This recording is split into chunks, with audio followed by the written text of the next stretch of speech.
लोग कहने के डेली विजिट पे काम कर रहे थे और इसी उम्मीद पे जी रहे थे। 16-17 साल इनको बच्चे हैं, तो आप ही कमाने वाले हैं घर में, आप ही कमाने वाले, घर अपना हो रहे हैं और होना चाह रहे हैं और हम उनके साथ हैं। और अल्लाह पाक अगर एक दर बंद हो जाए तो 100 दर खुल जाता है। तो अल्लाह पे उम्मीद है, अल्लाह ने हमारे लिए बेहतर सोचा होगा। कोशिश तो करनी चाहिए, कोशिश जारी रहनी चाहिए। ये मुजाहिरीन यहाँ पर लेटे हुए हैं। कुछ लोग ये जी नाज़रीन यूटिलिटी स्टोर को कह लें कि जो प्राइवेट किया जा रहा है, ड्यूटी पे खड़ी है बगैर बिस्तर के, बगैर छत के। ये लोग यहाँ पर धरना देते क्यों आए हैं? कहाँ से आए हैं? छोटे छोटे बच्चे हैं और हम 15-15 साल हो गए हैं इसमें। आप तो यहाँ देख रहे हैं, साइडों पे जाके देखें आप, ये सारा लोगों में खजाने पर बोझ नहीं है।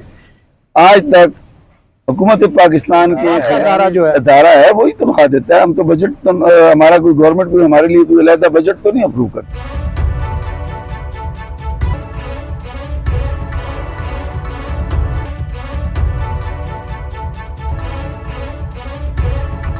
जी तो नाज़रीन जेजेडीवी के प्लेटफॉर्म से मैं हूं सुल्तान और आप देख रहे हैं मेरा डिजिटल चैनल। नाज़रीन जैसा कि आपको मालूम है कि पाकिस्तान में काफी सारे इदारों की निचकारी की जा रही है और जो सरकारी इदारे हैं उनको प्राइवेट किया जा रहा है।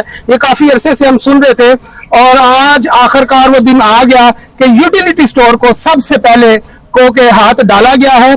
और यहाँ पर कह लें कि 17,000 से जायद लोग कह लें कि पाकिस्तान में जो यूटिलिटी स्टोर पे मुलाजम है और कुछ लोग कह लें कि डेली विजिट पे काम कर रहे थे और इसी उम्मीद पे जी रहे थे। 16-17 साल इनको हो गए यहाँ पर कह लें कि डेली विजिट पे काम करते हुए, इस उम्मीद पे कि अल्लाह करेगा कल को हमें सरकारी नौकरी मिलेगी और हमारे जो बच्चों का मुस्तकबिल है वो अच्छा हो जाएगा। बच्चों का मुस्तकबिल तो अच्छा हुआ नहीं कहा जाए तो उनके मुंह से जो रोटी खा रहे थे वो भी निवाला छीना जा रहा है।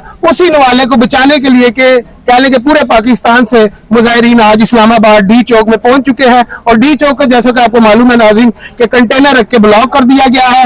हुकूमत की हमेशा से यही मंतक रही है, किसी ने भी एहतजाज किया, प्रोटेस्ट किया तो सबसे पहले डी चौक में कंटेनर लगाए जाते हैं कि कोई वहां तक पहुंच ना सके। लेकिन जिनने पहुंचना है जनाब वो कह लें कि इस्लामाबाद में पहुंच चुके हैं। जी जनाब क्या हाल है? जी अस्सलाम वालेकुम। क्या नाम है आपका? कहाँ से आए हैं आप? जिला सरगोदा से। सरगोदा से। नाज़रीन ये देखें ये शख्स आया हुआ अपने हक के लिए इस्लामाबाद। कितने बच्चे हैं आपके? 3 बच्चे हैं। कब से नौकरी कर रहे हैं? 15 साल हो गए सर्विस करता हूँ, जेल प्रिजन में सर्विस करता हूँ। तो अभी आप डेली विजिट पे हैं या सरकारी है? तो किस उम्मीद पे जी रहे थे? बस अल्लाह की उम्मीद है, नौकरी थे अल्लाह की उम्मीद के बाद जी इस कह लें कि इदारे की उम्मीद थी। तो आप मुझे ये बताएं कि कितने बच्चे हैं आपके? 3 बच्चे हैं। 3 बच्चे हैं, तो आप ही कमाने वाले हैं घर में? आप ही कमाने वाले, खुद घर अपना है? जी अपना। ये जी बड़ा एक नेमत है, घर अपना होना भी बहुत बड़ी नेमत है। तो क्या कहना चाहेंगे गवर्नमेंट को? बस इंसाफ मिलना चाहिए। ये इस वक्त दिल बर्दाश्त हो रहे हैं, रोना चाह रहे हैं और हम इनके साथ हैं। और अल्लाह पाक कहाँ से हैं सर आप? जिला खानावाल से। जिला खानावाल से। ये देखें कि इस उम्र के पैर, इस रात के इस पैर यहाँ पर ये खड़े हुए हैं किसके लिए? अपने हक के लिए। क्यों आए हैं इस्लामाबाद? ये महकमा बंद कर रहे हैं इस वास्ते आए हैं। आपकी कितनी सर्विस है? मेरी सर्विस 24 साल। 24 साल सरकारी थी या डेली विजिट पे? रेगुलर था। वो 1998 में इन्होंने निकाल लिया था, फिर स्टेट हुआ 2009 में बाहर हुआ था। अच्छा, तो अभी आप क्या समझते हैं? आप तो कह लें कि इस इदारे के बहुत पुराने बंदे हैं, तो क्या होना चाहिए इसके लिए? क्या हाल क्या करना चाहिए? अच्छा, क्योंकि इस पे सब्सिडी तो अवाम के लिए देते हैं, इदारे को तो कुछ नहीं देते। अच्छा, गवर्नमेंट जो है ये कहा जाता है कि इदारा अपनी मदद अपनी मदद के तहत आप चलता है। सैलरी वगैरह, जो बिल्डिंग का रेंट वगैरह सारा कुछ ये महकमा खुद देता है। अच्छा, टैक्स भी खुद पे करते हैं? टैक्स भी जो है हम तकरीबन 24-25 अरब रुपए एक साल में ये महकमा गवर्नमेंट को टैक्स भी देता है। 24-25 अरब रुपया सालाना कह लें कि ये टैक्स भी दिया जाता है जनाब इस इदारे की जानिब से। क्या नाम है आपका? अब्दुल रहीम तबस्सुम। तबस्सुम भाई कहाँ से आए हैं? जेलम। जेलम से। नाज़रीन ये देखें ये बंदा यहाँ पर खड़ा है अपने बीवी बच्चों को छोड़ के अपने हक के लिए। क्यों आए हैं इस्लामाबाद? नौकरी बचाने के लिए, अपना बच्चों का मुस्तकबिल बचाने के लिए। अच्छा, तो अगर ये नौकरी चली जाती है तो फिर आप क्या करेंगे? बेरोजगार हो जाएंगे, मुश्किल हो जाएगी फिर। तो वैसे तो कहते हैं कि अगर एक दर बंद हो जाए तो 100 दर खुल जाता है। तो अल्लाह पे उम्मीद है, हमें अल्लाह हमसे इससे बेहतर करेगा, क्योंकि रोजी अल्लाह ताला के हाथ में है, किसी बंदे के भी हाथ में नहीं है। तो हमें अल्लाह से उम्मीद है कि अल्लाह ने मेरे लिए बेहतर सोचा होगा, तो लेकिन कोशिश तो करनी चाहिए ना, इसमें कोशिश आए। अल्लाह ने हमारे लिए बेहतर सोचा होगा, कोशिश तो करनी चाहिए, कोशिश जारी रहनी चाहिए, कोशिशें करने से हालात। असगर भाई कहाँ से आए हैं? सर मैं गुजरात से आया हूँ। गुजरात से क्यों आए हैं यहाँ पर? सर यहाँ पर पता चला हमारा महकमा जो है बंद कर रहे हैं। हम तो तकरीबन पिछले 12-15 साल से मुलाजम है, लेकिन मैं डेली वेजेस हूँ। अच्छा, हमें तो ना सर इस दफा जो 37,000 शहबाज शरीफ साहब ने हमारे लिए अनाउंस किया है, मैं तो डेली वेजेस की सैलरी हमारी बड़ी है। हम लोग काम भी करते हैं, तकरीबन आर्डर होते हैं जी 12-12 घंटे काम करना है। हमारा स्टोर की टाइमिंग कोई भी उस तरह से नहीं चल रही। हमें हुक्म मिलता है सुबह 8 बजे आने, हमने शाम को मगरब तक, मगरब के बाद भी हमारे सुपर स्टोर खुले होते हैं और हम बाकायदा तौर पर जनाब आवाम की खिदमत के लिए मसरूफ होते हैं। मगर जब बात आती है हमारी सैलरी की, तो ना सर टाइम पे बढ़ती है। अभी तक हमें बड़ी हुई सैलरी नहीं मिली और इतना साल हो गए हैं। घर वाले पूछते हैं रेगुलर कब हो गए, तो उन्हें एक ही बात बताते हैं जी माशाल्लाह हमारी जो सरकार है, जो हमारी हुकूमत है, करीब इंशाल्लाह हमें करेगी। और 2012 में भी कुछ लेटर हुए, कुछ मामलात बने, 15 में भी बने। अब भी अच्छा, सोच इस रहे हैं- चीज की नाज़रीन वैसे ना कह लें कि जो सरकारी नौकरियों के हवाले से शहबाज हुकूमत में या नवाज हुकूमत में बड़ी उम्मीद होती है, लेकिन इस दफा तो खीर ही हो गया जी। सर हम घर वालों को सिर्फ यही कहते हैं कि इंशाल्लाह ताला जल्दी जो है ना वो रेगुलर हो जाएंगे। मगर इस तरह की अभी ये महकमा ही बंद करने पे आ गए, तो 7-8 लोगों की घर में कफालत है। टोटल इनसार यही महकमा है, समझ नहीं आ रही। अगर ये कितनी सैलरी है आपकी? सैलरी मेरी बन जाती है इस दफा 34,300 बनी है सर। 34,000 में जी घर सर, का और- बजर गुजर हो जाता है? सर हर दफा यही कहते हैं चादर के मुताबिक कदम कर लो, कभी ये काम कर लो, कभी वो काम कर लो। घर वाले भी तंग आए पड़े हैं, लेकिन सर हमारे पास और रोजगार नहीं, उम्रें अब जा चुकी हैं, कहीं और अप्लाई नहीं कर सकते। बीए तालीम है, मगर ये है कि बस कर रहे हैं, कोशिश कर रहे हैं कि इंशाल्लाह रेगुलर कभी हो ही जाएंगे ना। यही सोचते हैं, हर रात यही सोचते हैं, रातों को नींद उड़ी पड़ी है। अभी जब से सर पता चला है कि हमारा महकमा ही बंद हो चुका है, तो समझ नहीं आ रहा कि किधर जाएं, क्या करें। हमें कहाँ जब से निकलें? पता चला है कि महकमा बंद हो रहा है, रातों की नींदें उड़ गई हैं, शहबाज हुकूमत को होश के नाखून। कहाँ से आए हैं? मनसेरा से क्यों आए हैं यहाँ पर? सर हमारे तो नौकरी का मसला है। अच्छा जी, अदारा कहना बंद हो चाहेंगे गया। शहबाज शरीफ साहब को? बस उनको हमारा ये पैगाम है कि हमारे हाल पर रहम करें, मेहरबानी करें कि जो अदारा चल रहा है हम उनके साथ मिलेंगे तो हमारा भी काम चले, आपका भी चले। वो कह रहे हैं हमें कोई फायदा नहीं दे रहा था। क्यों नहीं? 25-24 अरब सालाना इनकम को टैक्स गवर्नमेंट दे रही है, तो उससे और बड़ा फायदा क्या हो सकता है? अच्छा नाज़रीन, जो इनके कहने के मेन क़यादत है, उनका ये भी कहना है अगर ये इदारे प्राइवेट करके हमारे हाथों में सौंप दिए जाए तो हम इनको बाखूबी चला सकते हैं।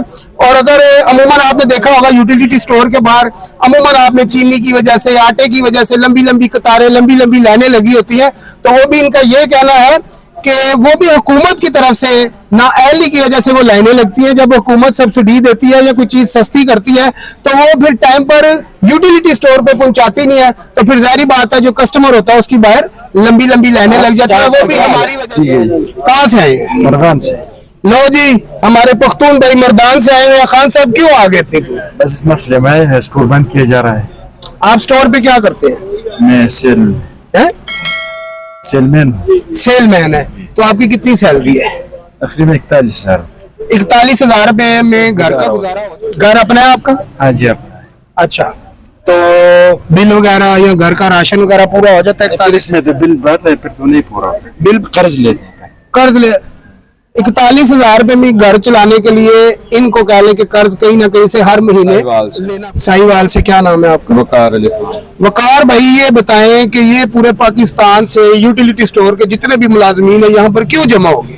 ये अपने हकूक के लिए ही आए हैं जी। 17 साल हो गए हैं हमारे भाई डेली वेजेस पे काम कर रहे हैं, कॉन्ट्रैक्ट पे काम कर रहे हैं। जैसे मैं खुद हूँ, मैं खुद कॉन्ट्रैक्ट पे काम कर रहा हूँ। 17 साल हो गए हैं। कितनी सैलरी है आप? 35,000। कितने बच्चे हैं 35,000। आप? 3 बेटियां मेरी माशाल्लाह। 3 माशाल्लाह जी बेटियां हैं। यह बंदा सीधा जनती अगर उन्होंने तरबियत और तालीम सही करेगा कुरान और हदीस के मुताबिक। अच्छा मुझे ये बताएं कि इतनी तनख्वाह में गुजारा हो जाता है? नहीं सर, किधर गुजारा होता है। 23,000 लास्ट मंथ बिल है। आप अच्छा। 23,000 बिल आ जाएगा, बिजली का, बच्चों की पढ़ाई का खर्चा, घर का खर्चा, वो कैसे पूरा होगा? तीनों बच्चियां पढ़ती हैं? जी, तीनों पढ़ती है। बड़ी बेटी जो है वो 10th में पढ़ती है। शहबाज शरीफ साहब, ये देखें, ये बंदा है जिसकी 3 बेटियां हैं और ये अकेला कमाने वाला है घर में, और इसकी 32, 33, 34 हजार रुपया सैलरी है, 26 हजार इसने बिजली का बिल जमा कराया। आप मुझे ये बताएं, ये अपनी बच्चियों को कहाँ से खिलाएगा, कहाँ से पढ़ाएगा? ये सोचने वाली बात है। इन तनख्वाहों में आप बजट बनाकर दिखाएं तो फिर माने ना। अच्छा जी, नाम क्या आपका? अकबर खान नाम है मेरा। अकबर खान दिलजान आ गया जी हमारा। कहाँ से आए हैं? मैं चकवाल से आया। चकवाल से भाईजान आए हैं जी सर। 30,000 मेरी तनख्वाह है। घर मेरा अपना नहीं है, गैस का बिल है, बिजली का बिल है, 2 बच्चियां हैं, एक बच्चा है, एक बीवी है, माँ बाप भी है। अच्छा जी। तो कैसे गुजारा करते हैं? घर ऐसे करते हैं, कम से कम 40-45 हजार रुपया खर्चा हो जाता है। 30,000 तनख्वाह है, हर महीने में 8-10 हजार रुपया कर्जा हो जाता है। आमदनी 98 है और खर्चा 12 ने है, तो कैसे पूरा होगा? बस यही उम्मीद होती है कि इंशाल्लाह तनख्वाह बढ़ जाएगी या रेगुलर हो जाएंगे तो कुछ न कुछ मिल जाएगा। उम्मीद से रोटी तो नहीं मिलती ना जी। जिस महीने आपको सैलरी मिलती है उस महीने तो उसी में गुजारा करना पड़ता है जी। उम्मीद करके वो सैलरी डबल तो नहीं हो जाती जी। तो फिर आप कैसे गुजारा करते हैं ये बताएं? वो गुजारा ऐसे ही करते हैं, चटनी की जगह रोटी खाते हैं, तो कभी कभी लस्सी से रोटी खाते हैं। जबरदस्त जी। तो मजबूरी है, क्या करें, पूरा ही नहीं होता है। लेकिन ये भी अल्लाह का शुक्र है कि कोशिश करते हैं कि अल्लाह करे कोई मसला हल हो जाए। तो हुकूमत से भी हमारी यही अपील है कि हम पर कोई रहम करे। हुकूमत से ये कहना चाहते हैं हमारे ऊपर रहम करें, हम चटनी से लस्सी से रोटी खा रहे हैं, खुदारा कुछ तो। बडग्राम अलाइस। अच्छा, तो क्या मुतालबात है आपके? मुतालबात यही है कि 16 साल जो है हमने इसे यूटिलिटी स्टोर के लिए वक़्फ़ किया था और अभी तक जो गुजारा जो है हमारा वो भी नहीं चल रहा है। आप क्या करते हैं यूटिलिटी स्टोर? मैं यूटिलिटी स्टोर का इंचार्ज हूँ। यूटिलिटी स्टोर का इंचार्ज है और इसका भी गुजारा नहीं है। कितनी सैलरी है? 38,000। 38,000। 38,000 रुपया सैलरी है। कितने बच्चे हैं? मेरा 7 बच्चे हैं जनाब। 38,000 रुपया सैलरी में घर अपने? घर अपने। चले, ये तो बड़ी एक नेमत है जी, घर अपना होना भी। मुझे ये बताएं, अब आप हुकूमत को क्या कहना चाहते हैं? हुकूमत को यही कहना चाहता है कि या तो इसको अगर खत्म भी कर रहे हैं तो इसी तरह हमें जो है ना नहीं छोड़ना चाहिए, क्योंकि अभी तो न दूसरी जगह पे नौकरी कर सकते हैं हम। ये कहते हैं 17 साल मैंने नौकरी की है, 17 साल गवर्नमेंट को मैंने दिए हैं, तो मुझे ऐसे ही छोड़ दोगे, सड़क पे फेंक दोगे?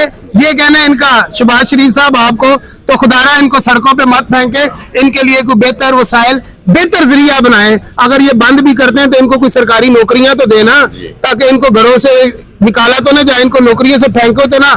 मकसद ये है कि ये अदारा इनकी रोटी रोजी है। 17 साल इस बंदे ने। आप कहाँ से आए हैं? पेशावर से आए हैं सर। लो जी, पेशावर से बिलाल भाई आए हैं। और बिलाल भाई क्यों आए हैं यहाँ पर? देखिए सर, पहले तो आप लोगों का बहुत शुक्रिया कि आप लोगों ने हम गरीब लोगों के लिए आवाज उठाई है। देखिए, सबसे पहले इसमें बिलाल भी आपका मसला नहीं है, मेरा भी मसला है, ये कैमरामैन का भी मसला है, जो हमारा वीडियो एडिटर है उसका भी मसला है, ये पूरे पाकिस्तान का मसला है। देखें, जो आप मैक में आप प्राइवेट करना चाह रहे हैं, जिन जिन अदारों की आप निचकारी करना चाह रहे हैं, सबसे पहले आपने डाला गरीबों के हलक में हाथ। यूटिलिटी स्टोर से गरीब लोग राशन वगैरह खरीदते हैं, और जो पैसे वाले लोग हैं, जो सफेदपोश लोग हैं, वो तो फलाने स्टोरों पे चले जाते हैं। यूटिलिटी स्टोर पे गरीब लोग, मिडिल क्लास लोग, वो लोग जो अपने पहले के पर्दे में रह के अपने आप को छिपा के, अपनी इज्जत को छिपा के रखते हैं, वो लोग जाते हैं यूटिलिटी स्टोर पे। तो आपने सबसे पहले उनकी हलक में हाथ डाला है, जो कह लें कि गुर्बत की सतह से नीचे ये 35, 36, 32 हजार रुपए वाले मुलाजमीनों के हलक में आपने हाथ डाला जी।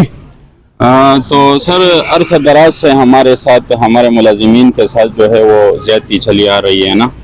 2020 में हमारी जो सैलरी थी और अब 2024 में भी वही सैलरी है।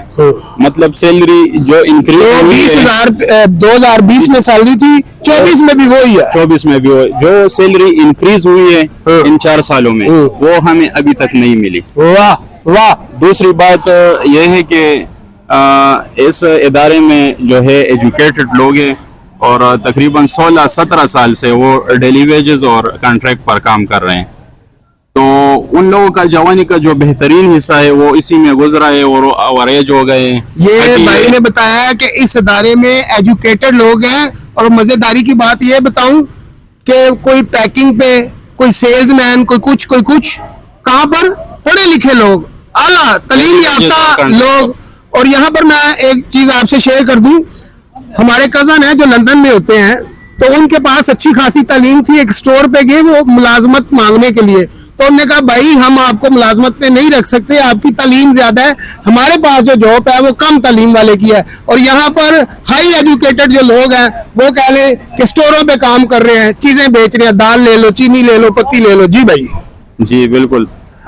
तो वो उसकी जवानी का जो बेहतरीन हिस्सा है वो इसी में जो है कट गए, वो अभी अवरेज हो गए। और पहले से पाकिस्तान में बेरोजगारी है और रोजगार नहीं है ना, तो वो लोग अभी कहाँ जाएंगे, उसको नौकरी कौन देगा। वो एक तो अवरेज हो गए और दूसरा जो है उसके जवानी का वो बेहतरीन हिस्सा वो भी उससे चला गया है। तो मैं तो हुकूमत वक्त से यही गुजारिश करूँगा, यही दरख्वास्त करूँगा कि खुदारा गरीब लोगों पर रहम का है, ना बजाय इसके कि आप लोगों को रोजगार दे, आप लोगों का रोजगार छीने ना।